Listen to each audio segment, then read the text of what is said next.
কিরে তুই রান্না করে এমনি বই রিসুস কে? আমার ক্ষুধা লাগছে, তাড়াতাড়ি খাওন দে।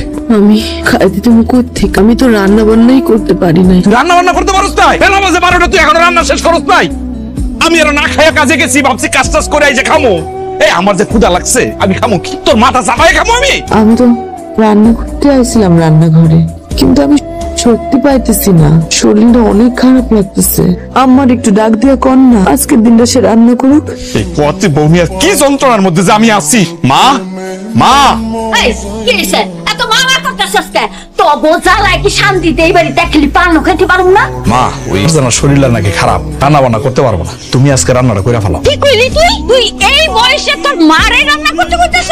আমি যদি এই বয়সে তোরে আর তোর বউরে রান্না করে খাওয়াইতে হয়, তাহলে তুই বিয়া করছস কে? হ্যাঁ, ও চেহারা দেখানোর লিগা? মা, বিয়ের পর থেকে তো সবসময় আমি রান্না বান্না করি। আজকে আমার শরীরটা অনেক খারাপ লাগতেছে মা। আজকের দিনটা আপনি একটু রান্না করেন না কষ্ট করে। চুপ করো তুমি। এগুলো হইলো তোমার সব বাহানা, সব নাটক, যাতে তোমার কাম করতে না হয়। হেলিগাই নাটক সাজাইছো। শোন মিজান, তোর বউ যদি রান্না করে তাইলে তুই খাইতে পারবি, নাইলে তুই হোটেলে দিয়ে খাওয়াবি। আমি আমার মায়ের বাড়ির যামুগা। এই শুনলি না মা কি কইছে? এখন রান্না বান্না করবি নাকি আমি হোটেলে গিয়ে খাই আসবো? না, আপনি হোটেলে যাওয়া লাগবে না। হোটেলে খাইলে তো আবার আপনার শরীর খারাপ হয়। আমি পারুম, আমার যতই কষ্ট হোক আমি রান্নাটা করতে পারুম। আপনি গোসল করে আসে, আমি রান্না করতেছি। ঠিক আছে, তাড়াতাড়ি কর, আমার কিন্তু ক্ষুধা সহ্য হয় না বেশিক্ষণ।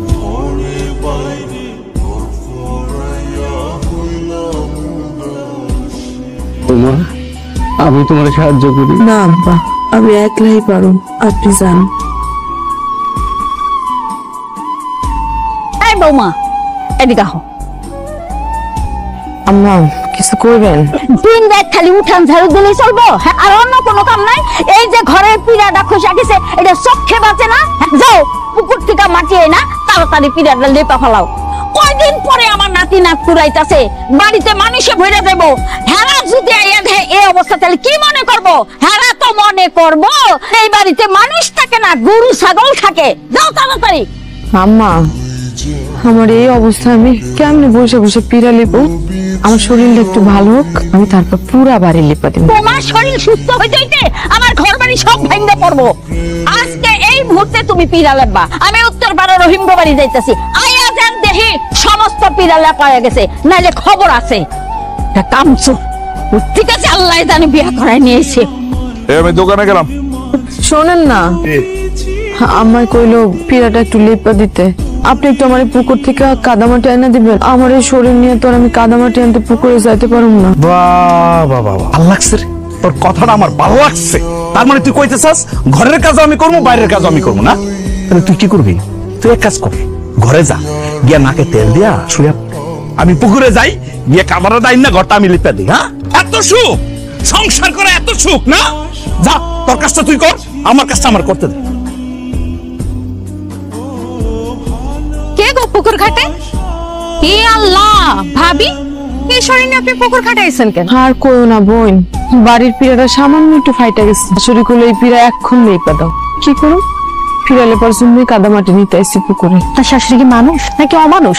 আপনি তো ঠিকঠাক ভাবে হাঁটা চলাই করতে পারেন না। এই অবস্থা আপনারে পাঠাইছে পুকুর থেকে মাটি নিয়ে পিড়া লাগতে। জামাই মিজান ভাই কই? এ কিছু কয় না আপনার শাশুড়িরে? সে আর কি করবো, মার পোলা তো মার কথাই করবো। সব কাজ করতে যায় যদি আপনার পেটে সন্তানের কোনো ক্ষতি হয়, আপনি সব কাজকর্ম করেন না তো, আর আপনার শাশুড়ি কোনো কথাও শুনবেন না। কি করবো বোন, শাশুড়ির সংসারে আসছি, শাশুড়ির কথা না হলে তো খাইতেও পাবো না। আছে কপালে আমার সন্তান, তাই হইব।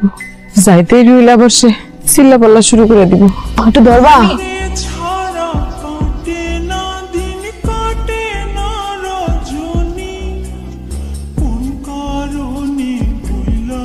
বোমা তুমি এটা কি করবা?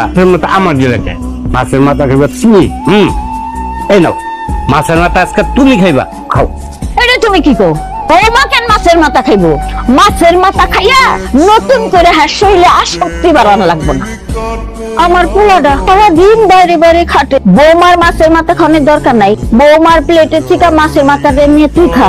এই হলো আমার মা, আমার কলিজার মা। আমার মাই বুঝে যে আমি মাছের মাথাটা পছন্দ। আম্মা তুমি যেহেতু কইছো মাছের মাথাটা আমি খাইতে, তাহলে আমি খাই।